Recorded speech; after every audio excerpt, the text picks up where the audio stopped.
The setting sun painted the sandstone cliffs in brilliant shades of amber and crimson as Benjamin Mitchell guided his horse along the narrow trail descending into the Verde River Valley.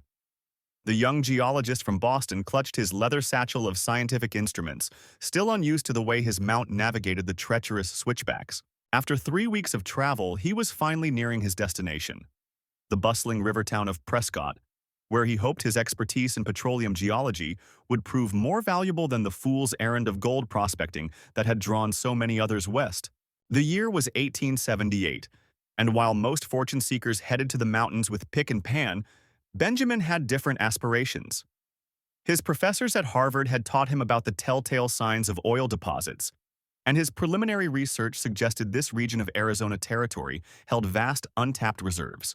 But as he rounded the final bend and caught his first glimpse of Prescott's ramshackle buildings clustered along the riverbank, he had no idea his scientific pursuit would soon entangle him in a web of corruption, kidnapping, and murder. The Turner family dominated Prescott's riverfront, their sprawling ranch house overlooking the docks where their cattle were loaded onto steamboats bound for California markets. Alexander Turner had built his empire through a combination of business savvy and brute force, crushing anyone who threatened his monopoly on the region's trade.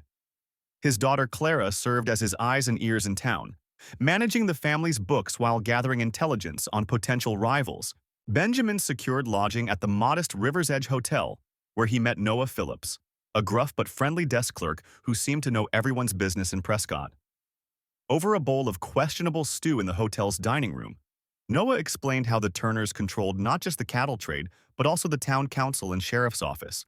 Even the mayor dances to old Alex Turner's tune, Noah confided, his voice dropping to a whisper. Last fellow who tried starting up a competing shipping operation disappeared without a trace. That evening, Benjamin unpacked his geological equipment and reviewed his maps, marking potential survey sites along the river valley. A soft knock at his door revealed Helen Perez, the hotel's Mexican-American housekeeper, looking distressed. She explained that her brother Jacob, who worked as a ranch hand for the Turners, had vanished 3 days ago after mentioning something about black water seeping from the ground on the North Range. Benjamin's scientific curiosity was immediately piqued. The next morning, Benjamin hired a local guide named Ethan Roberts to show him the territory where Jacob had last been seen.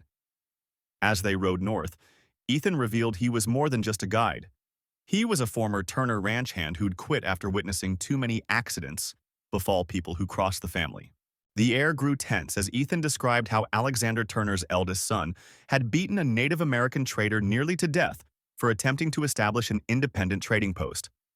They discovered the first promising geological signs near an isolated box canyon, dark soil stains, and the distinctive odor of crude oil. But they also found something far more disturbing: the remains of a camp that had been violently destroyed, with signs of a struggle leading away from the site. Benjamin's trained eye noticed something else. Someone had deliberately obscured evidence of oil seepage, attempting to hide the true value of this land. Frances Turner, Alexander's younger daughter and Clara's sister, encountered them on their ride back to town. Unlike her family, Frances displayed a genuine interest in Benjamin's scientific work, having studied natural history through correspondence courses. Her questions were insightful, but Benjamin noticed how Ethan tensed at her presence, clearly distrustful of any Turner. The complex dynamics of power and family loyalty in Prescott were becoming increasingly apparent. As Benjamin began methodically surveying the region, more pieces of the puzzle emerged. Noah Phillips revealed that other prospectors had discovered oil signs over the years, but they all seemed to meet with accidents or simply disappear. The Turners had been systematically hiding evidence of oil deposits, knowing it would draw outside investors and threaten their control of the river trade. The missing Jacob Perez had stumbled onto their secret and paid the price. The arrival of Anna Roberts, Ethan's sister and the local schoolteacher, added another layer to the unfolding drama. She shared disturbing notes from her students, children's drawings of strange men visiting the Turner Ranch at night, and whispered conversations about deals with foreign companies. Benjamin began to suspect the Turners weren't just hiding the oil, they were secretly negotiating its rights with European investors, planning to maintain their power by controlling access to the newfound wealth. Benjamin's suspicions deepened as he pored over Anna's collection of student drawings by lamplight in her modest schoolhouse. The crude sketches showed men in expensive suits arriving at the Turner Ranch under cover of darkness, their carriages bearing unfamiliar crests. One particularly detailed drawing by Frances Turner's own daughter, Clara, showed what appeared to be documents being exchanged, with strange foreign writing that the child had carefully copied. The geologist found himself drawn to Anna's quiet determination to uncover the truth. She had been cataloging these innocent observations for months, sensing something wasn't right but lacking the scientific background to piece it together. As they worked late into the evening, she shared stories of how the river trade had changed since the Turners consolidated their power, with independent merchants being slowly squeezed out through mysterious accidents and sudden changes in shipping rates.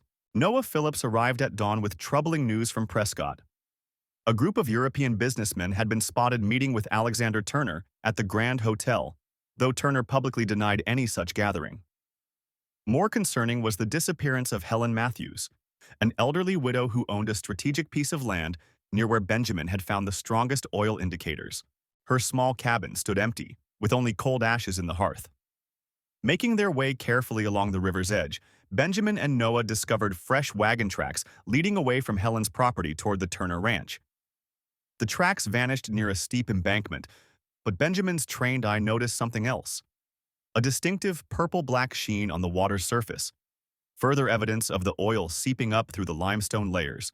The Turners couldn't hide the geological truth forever. Anna suggested they seek help from her brother Ethan, who worked as a clerk in the Flagstaff land office. He had access to property records that might reveal the Turners' pattern of acquiring specific parcels along the geological formation Benjamin had identified. But when they arrived in Flagstaff, they found the office ransacked and Ethan missing, a half-written telegram still in his typewriter warning of foreign investors operating through shell companies. The pieces were falling into place with terrifying clarity. The Turners weren't just hiding the oil deposits, they were systematically removing anyone who might interfere with their plan to secretly sell the rights to European interests. Jacob Perez, Helen Matthews, and now Ethan Roberts had all stumbled onto different parts of the scheme. Benjamin realized they were racing against time to expose the truth before more lives were lost. In Globe, Benjamin met with Alice Cooper, a sharp-witted telegraph operator who had been monitoring suspicious messages between Alexander Turner and various European contacts. She had compiled a coded ledger of telegrams that, when deciphered, revealed a complex network of shell companies and planned transactions. The Turners were close to finalizing their deal, which would give foreign interests controlling interest in the region's untapped oil wealth. Working through the night in Alice's office, Benjamin and Anna cross-referenced the telegram patterns with the student drawings and land records they'd salvaged from Ethan's office. A clear timeline emerged. The Turners had been methodically preparing for this moment for years, using their river trade dominance as cover while they quietly acquired key properties and eliminated potential obstacles. But they hadn't counted on a geologist's expertise or a schoolteacher's careful observation. As dawn broke over the dusty streets of Globe, Benjamin spotted several familiar European carriages heading toward the Turner Ranch.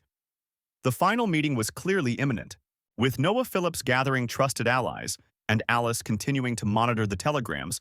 Benjamin and Anna faced a crucial decision. They had the evidence to expose the scheme, but Ethan, Helen, and Jacob's lives likely hung in the balance. The next 24 hours would determine not just their fate, but the future of the entire region. Benjamin watched the European carriages disappear into the morning haze, their polished wood and brass fittings incongruous against Globe's rugged landscape. He turned to Anna, whose face reflected the same grim determination he felt.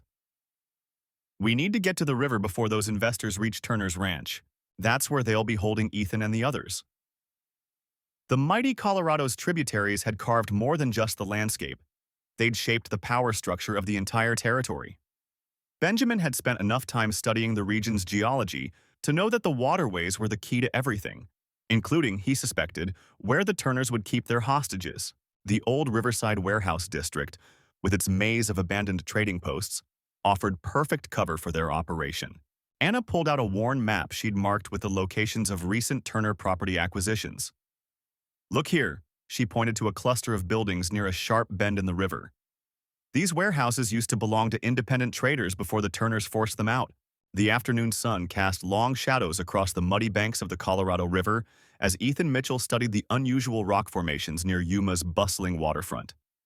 His geological training from Yale seemed woefully inadequate in the face of the West's raw magnificence. But it wasn't the dramatic cliffs that held his attention. It was the strange dark seepage staining the limestone that made his heart race with possibility. Francis Turner's warning echoed in his mind as he collected samples. "Be careful who you trust with what you find," the boarding house owner had told him 3 days ago. "There are men in this territory who'd kill for the right secret."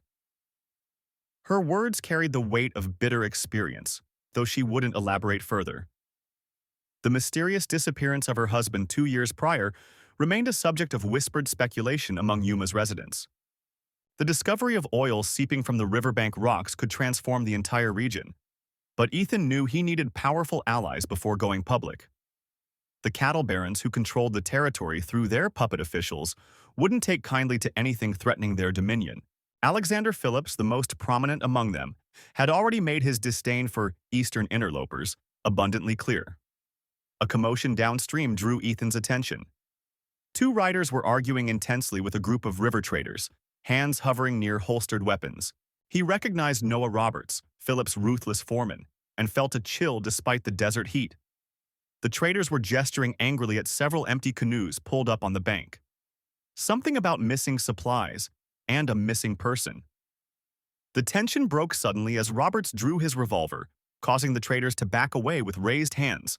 Ethan ducked behind a boulder, heart pounding, as the 2 riders spurred their horses through the shallow water toward the far bank. He caught fragments of their conversation.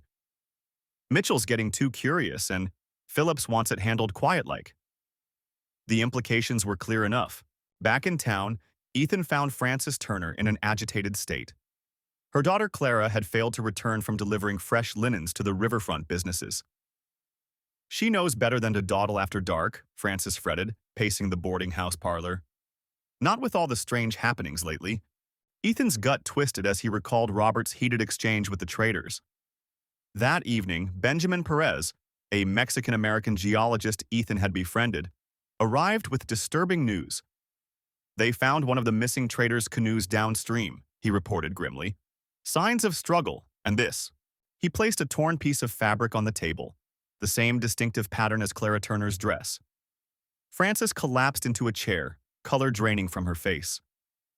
The local lawman seemed suspiciously uninterested in investigating, claiming the girl had likely run off with a riverman.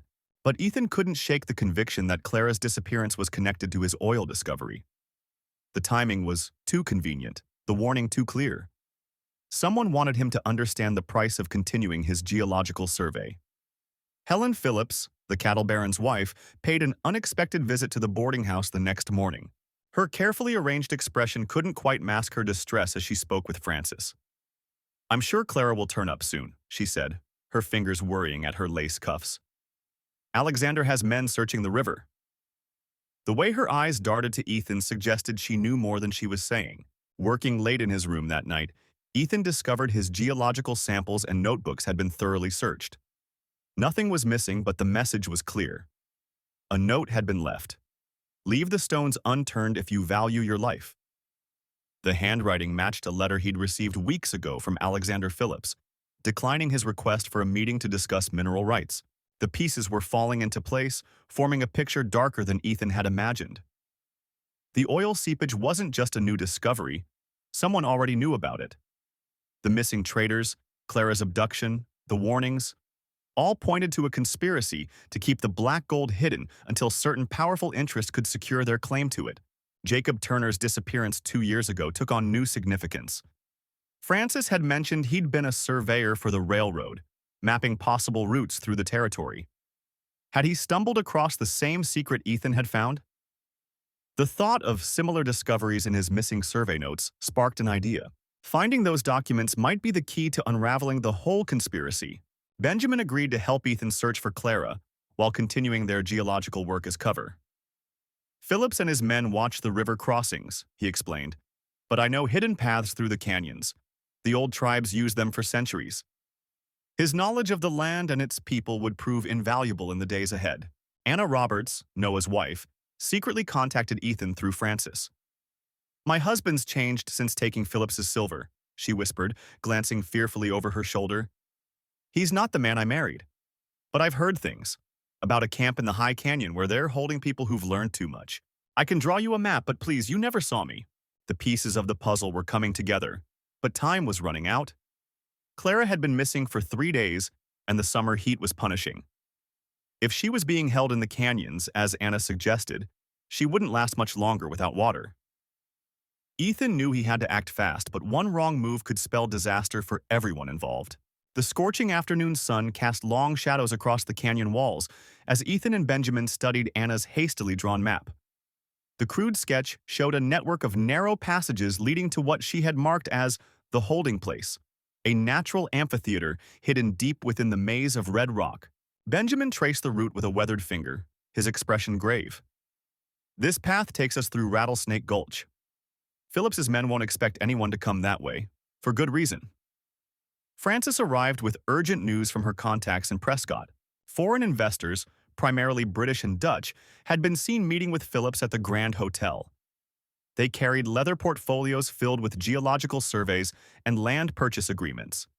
They're moving faster than we thought, she warned, her voice tight with concern. Word is they're planning to file claim papers in Globe by week's end. The weight of Clara's absence hung heavy over their makeshift camp near the river's edge. Helen had taken to scanning the horizon with her father's old spyglass, watching for any sign of movement among the distant cliffs. She caught glimpses of riders moving through the passes, Phillips' men patrolling their territory with increasing frequency. The stakes were rising with each passing hour. Benjamin led them through a treacherous ravine as the first stars appeared in the darkening sky. The path was barely wide enough for single file, with sheer drops on either side. The tribes called this the Ghost Trail, he whispered. They said evil spirits guarded it. But really it was just the wind playing tricks through the rocks. Still kept most folks away, though. The haunting whistle of air through stone seemed to underscore his words. At a hidden spring, they discovered fresh hoofprints and discarded coffee grounds, signs of recent activity. Ethan examined the tracks carefully. 4 horses, heavily loaded, headed up toward the high country. One was limping. See how the right front hoof dragged slightly? This matched Anna's description of the horse Clara had been forced to ride when they took her. The night brought new challenges as clouds obscured the moon, making the already dangerous trail nearly impossible to navigate. They made camp in a shallow cave, speaking in whispers and keeping their small fire well shielded. Benjamin shared what he knew about Philip's operation. He's been building this for years, buying loyalty with silver and threats, but there's dissent growing. Noah isn't the only one having second thoughts. Dawn revealed smoke rising from multiple locations in the canyon network, too many for casual travelers or prospectors. They're positioning men to guard something, Helen observed, marking the locations on their map. Creating a perimeter. The pattern suggested they were closing in on the right area, but it also meant they'd have to find a way through the tightening net of guards. A distant gunshot echoed through the canyons, followed by the distinct sound of rock sliding. Someone was using dynamite in the high passes, either mining or, more likely, blocking paths to control access to certain areas. The sound carried clearly across the still morning air, making several birds take flight from their perches on the canyon walls. Alexander's latest message, delivered by a trusted ranch hand, confirmed their suspicions about the foreign investors. They're offering enough money to buy half the territory, he wrote. Phillips is promising them exclusive rights to the oil fields, rights he doesn't legally have. But with enough officials in his pocket, he might make it stick unless we can prove what he's doing. The sun climbed higher as they approached what Benjamin called the Narrows, a series of tight passages that would lead them to the amphitheater. The heat became oppressive, reflecting off the red rock walls and making the air shimmer. Water was running low, and they all knew the next spring was still hours away. But somewhere ahead, Clara was waiting, and with her, the evidence they needed to expose Philip's entire operation. The muddy waters of the Colorado River churned violently as Ethan Mitchell struggled against the current, his arms burning as he paddled the wooden skiff toward a dimly lit warehouse on the eastern bank. The oil samples he'd collected were safely sealed in his saddlebag, but his mind was consumed with finding Clara Turner, who had vanished 3 days ago after discovering crucial documents linking local cattle baron Alexander Phillips to illegal land grabs along the river. The warehouse district of Prescott had grown into a maze of storage buildings and trading posts since oil fever had gripped the region. Flickering lantern lights spilled from beneath the weathered doors of Phillips Trading Company, where Ethan had traced Clara's last known whereabouts. His geological expertise had led him to the oil deposits, but it was Clara's investigative work at the land office that had exposed the deeper conspiracy. Benjamin Roberts, the town's aging sheriff, had been suspiciously unhelpful in the search for Clara, dismissing her disappearance as another case of a woman running off to seek adventure. But Ethan knew better. Clara was no flighty romantic. As the daughter of wealthy Boston industrialist Jacob Turner, she had come west not for adventure but to expose corruption in the territorial government's handling of mineral rights. The warehouse door creaked open, revealing Helen Perez, the Mexican-American owner of the rival Perez Trading Company. Her face was drawn with worry as she quickly ushered Ethan inside. "They're holding her at the old mission outside Globe," Helen whispered. "My brother Noah works for Phillips. He overheard them planning to force her to sign over her father's investment contracts before they make her disappear." The interior of the warehouse was a labyrinth of wooden crates and barrels, many marked with the names of European investment firms. The oil discovery had attracted foreign capital like honey draws flies, but Phillips and his allies were determined to maintain their iron grip on the region's resources. Clara's father had been on the verge of securing British backing for a major drilling operation when she vanished. Frances Mitchell, Ethan's sister and a trained nurse who had followed him west, was waiting inside with supplies and fresh horses. "Alexander Phillips just left town with 4 riders," she reported tersely. "They're headed south toward Globe. If we leave now, we might be able to catch them before they reach the mission." Her medical bag was already packed. She knew this rescue attempt could turn violent. The night air was thick with the scent of creosote as their small party, Ethan, Frances, Helen, and 2 of Helen's most trusted workers, rode hard across the scrubland. The mission's bell tower would be visible for miles in the daylight, but now they had only the stars and Helen's intimate knowledge of the trail to guide them. Ethan's mind raced with memories of his last conversation with Clara, when she had shown him the damning documents. They heard the shots before they saw the mission, the sharp crack of rifle fire echoing off adobe walls. As they crested the final ridge, Ethan saw Clara Turner running across the mission's courtyard, her dress torn but her spirit unbroken. Behind her, Alexander Phillips and his men were exchanging fire with an unexpected ally, Alice Roberts, the sheriff's daughter, who had apparently followed her heart rather than her father's corrupt allegiances. The battle that followed would be remembered along the river for generations. Helen's workers outflanked Phillips's men, while Frances used her medical skills to aid the wounded on both sides. Clara reached the safety of Ethan's position with the precious document still secured in her boot. But it was Alice's testimony about her father's involvement in the land scheme that would ultimately prove most damaging to Phillips's criminal empire. As dawn broke over the mission, Phillips and his surviving men were bound and awaiting transport to the territorial prison. Clara's father's investment contracts were safe, and with them the promise of regulated, legitimate development of the oil fields. But the true victory was in the bonds forged between unlikely allies: the Eastern geologist, the Mexican-American trader, the sheriff's rebel daughter, and the brave woman who had risked everything to expose the truth. The river trade would never be the same after that night. The old power structure of cattle barons and corrupt officials began to crumble as news of the conspiracy spread. Ethan found himself not just the discoverer of oil, but part of a new community determined to build something better along the Colorado's banks. And when Clara's hand found his as they watched the sunrise, he knew his search for mineral wealth had led him to a far greater treasure. The aftermath brought changes no one had expected. Helen Perez expanded her trading company to become the region's primary supplier of drilling equipment. Frances established the area's first proper hospital, treating cowboys and oil workers alike. Alice Roberts took over as sheriff after her father's arrest, proving that justice could wear a female face. And the mission where it all ended became a symbol of how the West was truly won, not by violence alone, but by courage, cooperation, and the strength to stand for what was right. The discovery of oil transformed the riverbank communities faster than anyone could have predicted.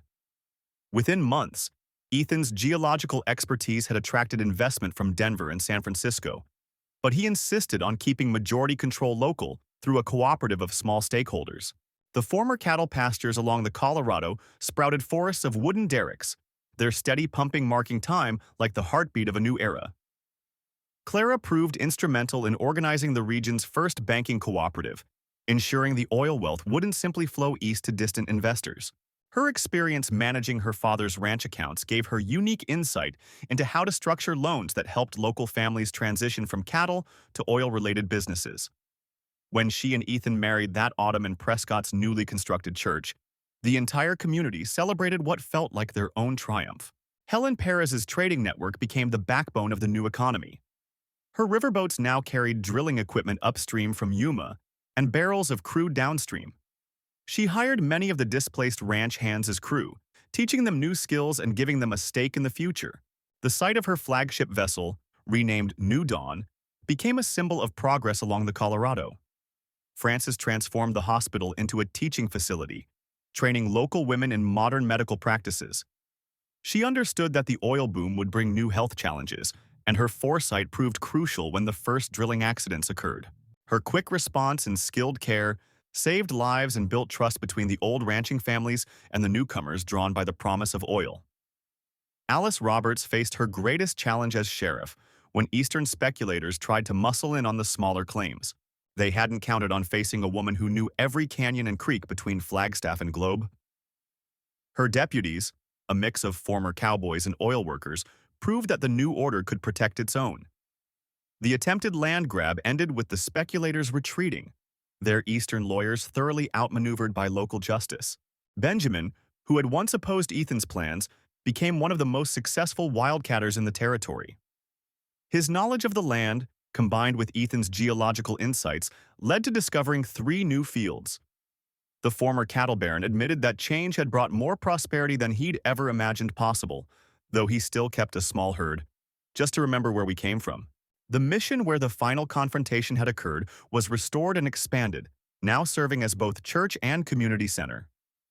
Father Jacob, who had sheltered Ethan during the darkest days of the conflict, started a school there.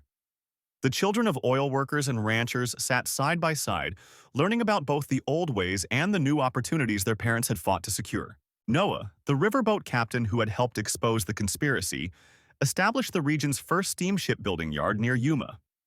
His innovative shallow draft designs could navigate the Colorado's treacherous rapids while carrying heavy loads of oil barrels. The yard employed dozens of local craftsmen, combining traditional boat-building skills with modern industrial techniques. As winter approached, Ethan and Clara hosted a harvest festival that brought together all the diverse elements of their changing community.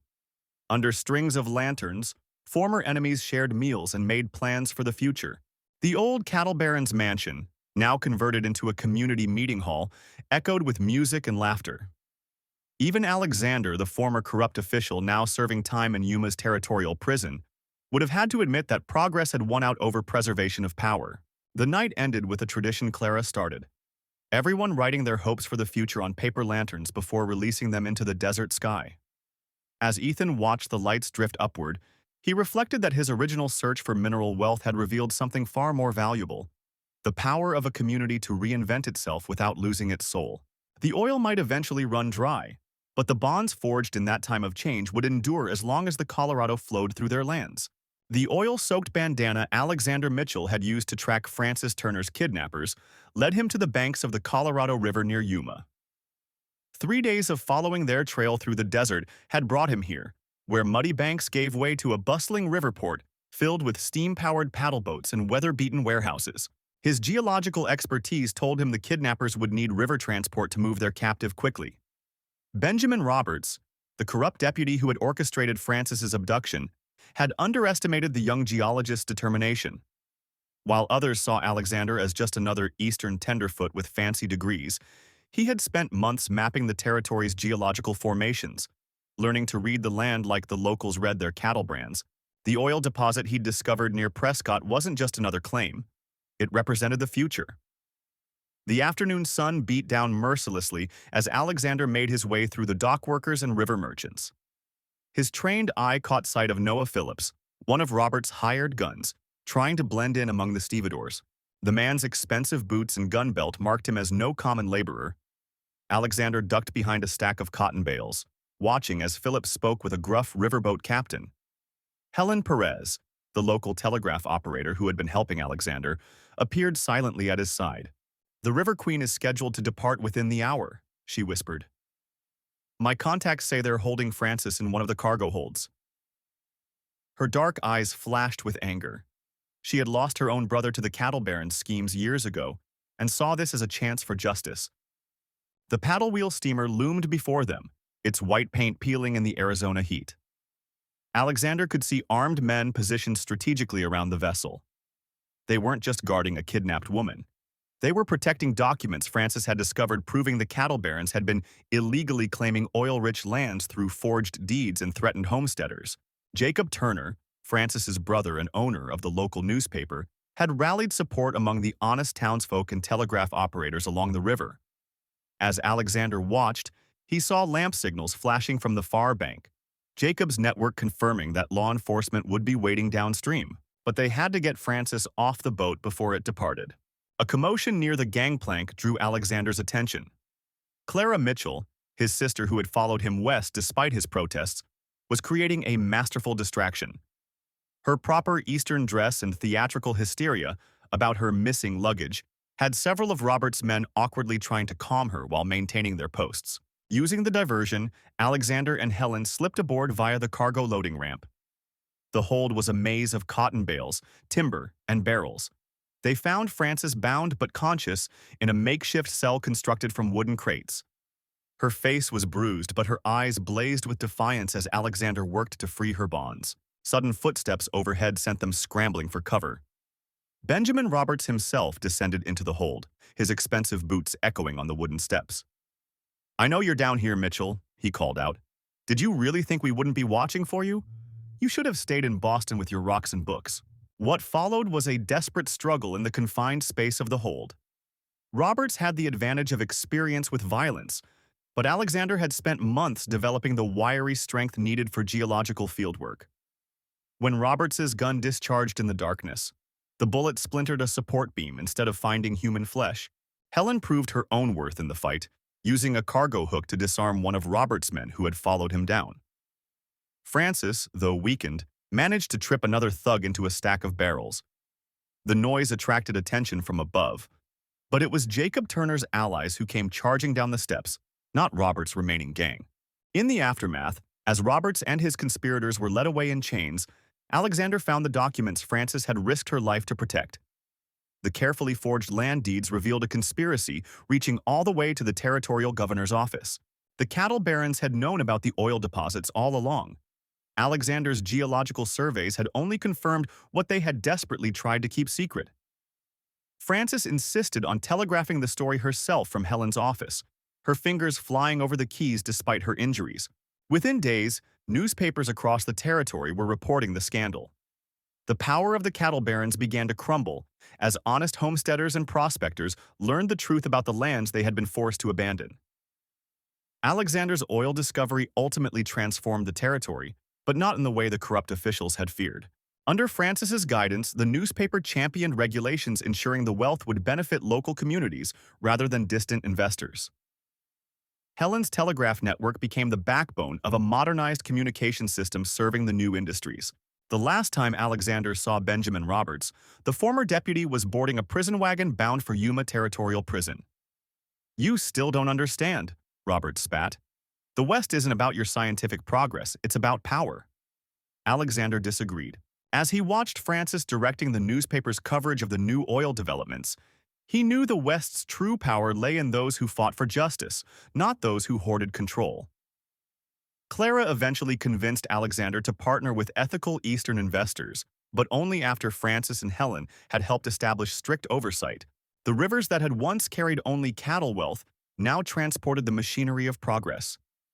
Yet Alexander never forgot that the territory's greatest resource wasn't the oil he had discovered, but the courage of those who had fought to ensure it would benefit all. The transformation of the territory continued through the changing seasons, but Alexander's thoughts often returned to that fateful day when Helen had first spotted oil seeping from the riverbank. Now, 5 years later, he stood on the wooden platform of the newly constructed Prescott railway station, watching as the first steam engine carried refined petroleum products eastward. The sight filled him with both pride and contemplation about how much had changed. Francis's newspaper had grown into a powerful voice for responsible development, with offices in both Prescott and Globe. Her editorials championed the rights of small landowners while exposing attempts by larger interests to monopolize the region's resources. When former cattle baron Jacob attempted to bribe county officials to block the pipeline construction, Francis's investigative reporting had ensured justice prevailed. The old guard's grip on power was finally loosening. Clara's legal expertise had proven invaluable in navigating the complex mineral rights negotiations. She had crafted agreements that protected both the land and its people, ensuring that a portion of oil revenues would fund schools and hospitals throughout the territory. Alexander smiled, remembering how she had outmaneuvered the corporate lawyers from back east, her knowledge of both local customs and federal law proving unbeatable. The riverside communities had evolved beyond anyone's expectations. Where once only cattle drives had marked the seasons, now refineries and machine shops employed hundreds. Helen's telegraph network had expanded to include telephone lines, and her operators provided crucial communication links between the scattered settlements. She had married Noah, the former ranch hand, who had stood by them during the darkest days of their struggle. Alexander often visited Anna's grave near the original oil seep, maintaining the small garden of desert wildflowers that Francis had planted. Anna's sacrifice during the confrontation with Benjamin Roberts' men had become legend. Her warning shot had given Alexander and Helen time to escape with the crucial geological surveys. The flowers bloomed most vibrantly in spring when the desert briefly transformed into a canvas of purple and gold. The Yuma Territorial Prison still held Benjamin Roberts, but his influence had waned to nothing more than cautionary tales told around campfires. The former deputy's prophecy about power had proven true, but not in the way he'd intended. The power had shifted to those who believed in progress tempered by responsibility, in wealth that benefited the many rather than the few. Alice, the schoolteacher who had helped them decode Benjamin's encrypted messages during the crisis, now ran the territory's first technical college in Flagstaff. Her students learned both traditional subjects and the latest industrial techniques, preparing them for the territory's evolving economy. Alexander occasionally guest lectured there, sharing his geological expertise with a new generation. The rivers still flowed as they always had, but now they carried more than just water and memories. Steam-powered pumps drew their flow to support the growing communities, while careful management ensured the watersheds remained healthy. Alexander had insisted on environmental protections from the beginning, remembering the pristine beauty that had first drawn him west. As the sun set behind the distant mesas, Alexander walked the familiar path to his home near the original well site. Francis was there, reviewing articles for tomorrow's edition, while Helen's youngest child played with geological samples on the floor. The room was lit by kerosene lamps fueled by their own refineries, a fitting symbol of how far they'd come. The walls held photographs documenting their journey: the first derrick, the completed telegraph office, the day the railway arrived. The territory had taught Alexander that true wealth wasn't measured in barrels of oil or heads of cattle, but in the strength of communities and the bonds between people who stood together for what was right. As night fell over the transformed landscape, he could hear the distant rhythm of pumping stations and the whistle of a locomotive heading east. The West had changed, but its spirit of opportunity and justice had only grown stronger. The black gold they'd discovered had been just the beginning of a much greater story, one of hope, perseverance, and the triumph of progress guided by conscience over greed.